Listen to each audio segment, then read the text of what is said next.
Have you ever wondered what it may mean if difference itself could be deleted? Hear me out, let me explain. Scientists are already experimenting with CRISPR gene editing on cells of people that have Down syndrome, showing that it's actually possible to remove that extra chromosome 21 and restore them to a more typical state. On the surface, that sounds like progress, less suffering, and more control. But underneath, it raises this haunting question that doesn't really sit well with me. What happens to humanity when we start deciding which lives are allowed to exist? Today we're going to explore this more haunting topic because I saw a news article about it and I thought, ooh, this is kind of scary. I'm gonna eat my breakfast. Come along.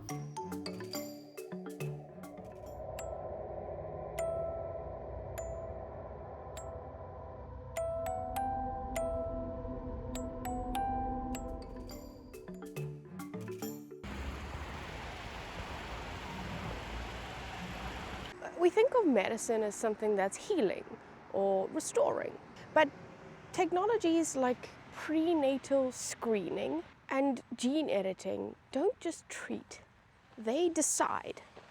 And there's something uncomfortable about that.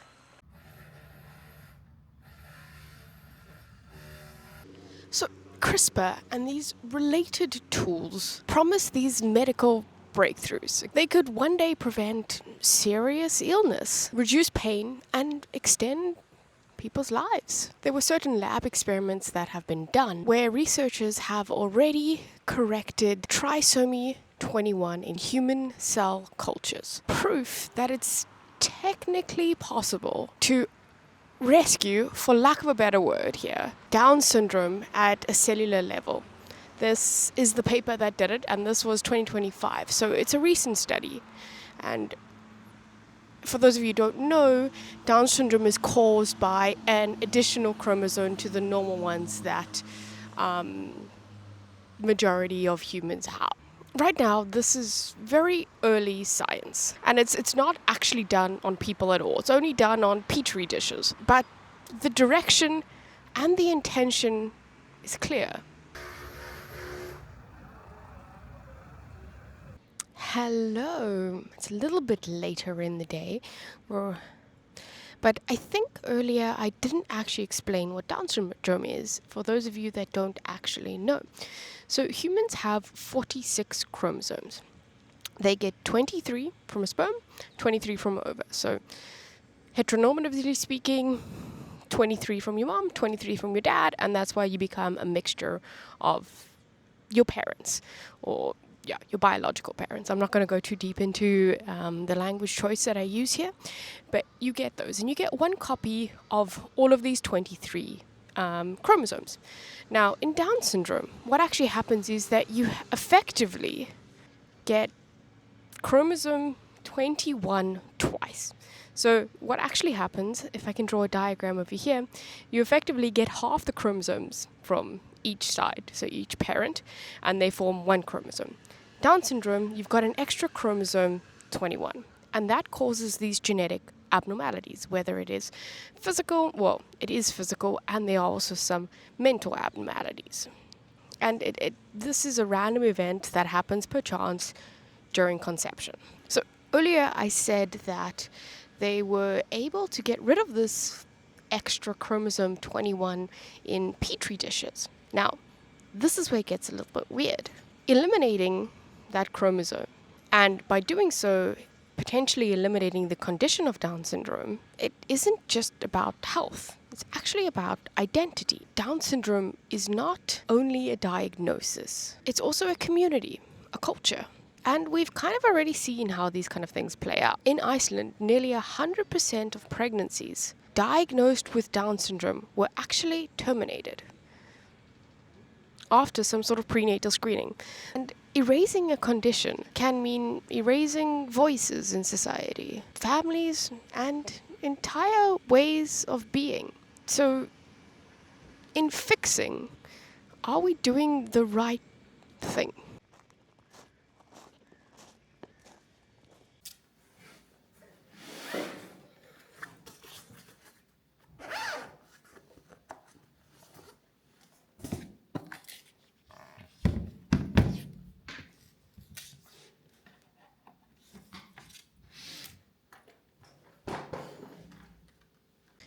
Hello, it's a little bit later in the day.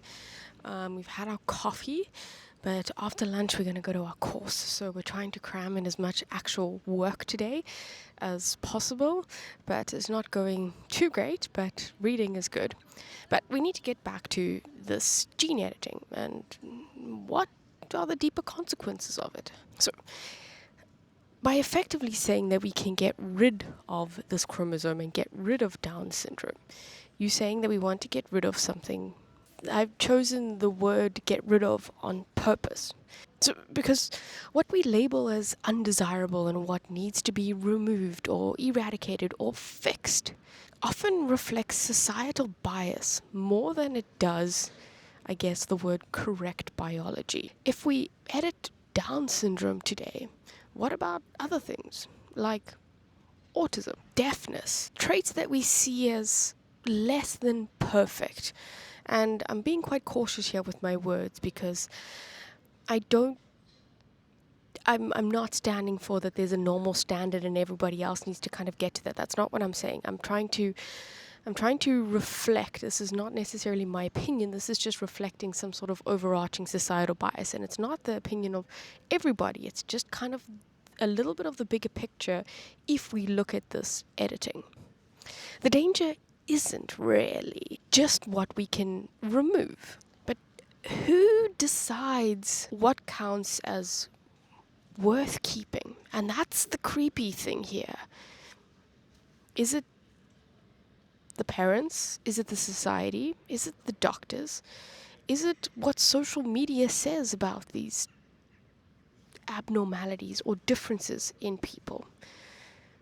It's an interesting take, and I don't know the answer, but I do know I need to get back to work. So, yes.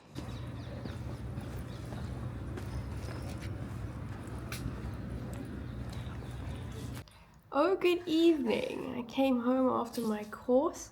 I had a bit of a headache, but we got the work done. We're just about to make supper, but I want to talk about this creepy depth that's in the topic of today. Earlier we were talking about who has the right to decide what we deem as typical or normal and how we keep that in society. So someone has the power to do this. And over time, this power can actually narrow humanity itself.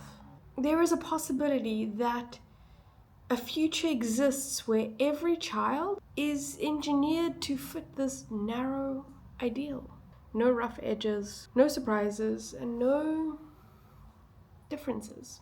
And this is one of the weird costs that come with medical progress when it shifts from healing to editing. And don't get me wrong, I'm fully aware of the sensitivity of this topic, and I've tried to choose my words very carefully in this vlog, and it's no joking matter, and it shouldn't be taken lightly. And the idea is just to bring to light further consequences of trying to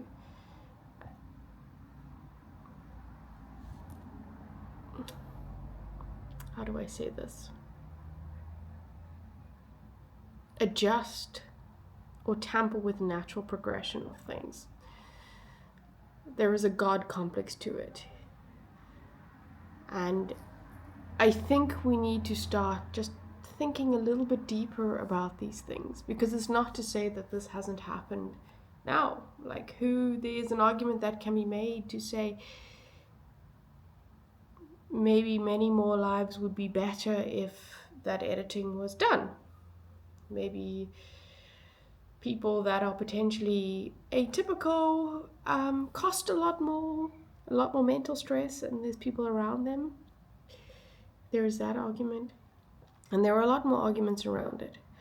I'm not going to give my personal opinion on this because I don't know the answer to this question. And I think if I'm ever in this position, say I am the mother and I know of this information, I can't even tell you how I would feel about it right now. I feel like you have to be in the position in order to make the decision for your child. And that's at least how I believe this should be handled, at least for now, with the information that I have at hand and the state that I am in. But it's tricky. It's a very tricky one. And my heart goes out to all of these people that are working on it because there's moral implication, but also people that are on the other end of it, the receiving end, to make certain decisions like this. What I do believe strongly that the government or these higher arching companies should not be the ones that make these type of decisions. But anyway, I'm quite hungry now and I've got a little bit of a headache. This episode today was quite an important one, but also not an easy one to talk about, especially when I'm not the one making the decisions. So, yeah, but I think it's important we close with a thought experiment. What if one day every future person was designed to meet a standard of perfection? And in the process, we lost the very differences that make us human. And I think this kind of encapsulates what I was trying to get at, the overarching meaning here in this discussion, is that technology is great and it can help in so many different ways. But I do think we need to be cautious in what helping means, and on either side of the spectrum, whether it's designing to help or anyway. I've got a little bit of a migraine headache, so I'm gonna go to bed and I'll see you all tomorrow.